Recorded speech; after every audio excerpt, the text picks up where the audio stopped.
President Trump is cutting short his visit to the G7 in Canada. He's coming back here to Washington. His press officer, Caroline Levitt, says he's doing this, quote, because of what's going on in the Middle East. President Trump will be leaving tonight after dinner with the heads of state. Now, if you couple that with what he said a couple of hours earlier, where he said everyone in Tehran should evacuate, it's quite ominous when you look at those two statements together. And earlier in the day, the Israeli Defence Forces had urged the evacuation of the 3rd district of Tehran, which has about 300,000 people or more. But President Trump has expanded that to say everyone in Tehran. Needless to say, that has set off chaos in Tehran right now. The traffic jams are reported to be terrible, gridlock as people are trying to leave. The fear is of a major new Israeli bombing campaign of parts of Tehran that up until now might have been exempted.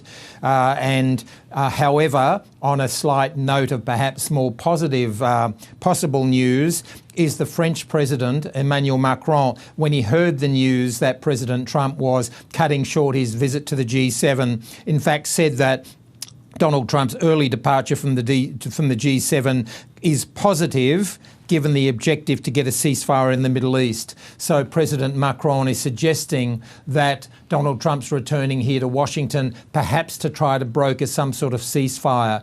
There are some strong indications this morning that Iran wants the ceasefire.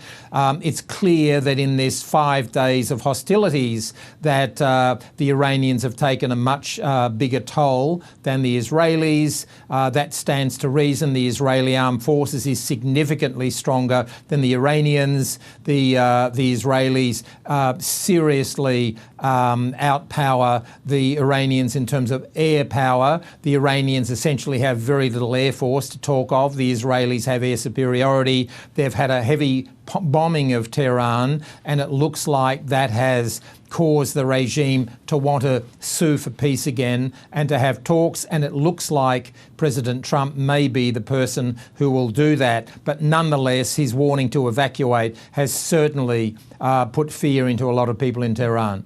John, tell us a bit more about this pressure that Donald Trump is under as Israel and Iran continue to trade these deadly blows, and the role that he could play in this, and is he likely to?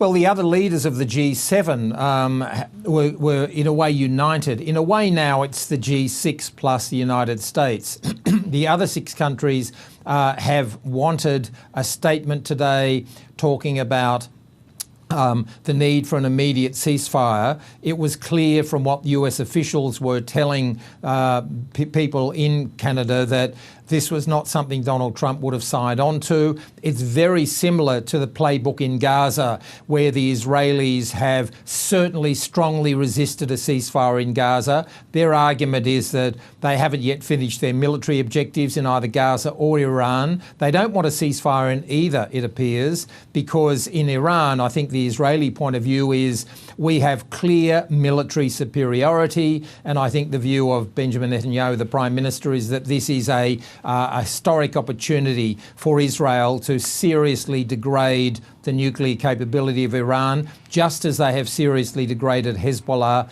in Lebanon and as they have seriously degraded Hamas in Gaza. Now, that is why I think Donald Trump has been rejecting a ceasefire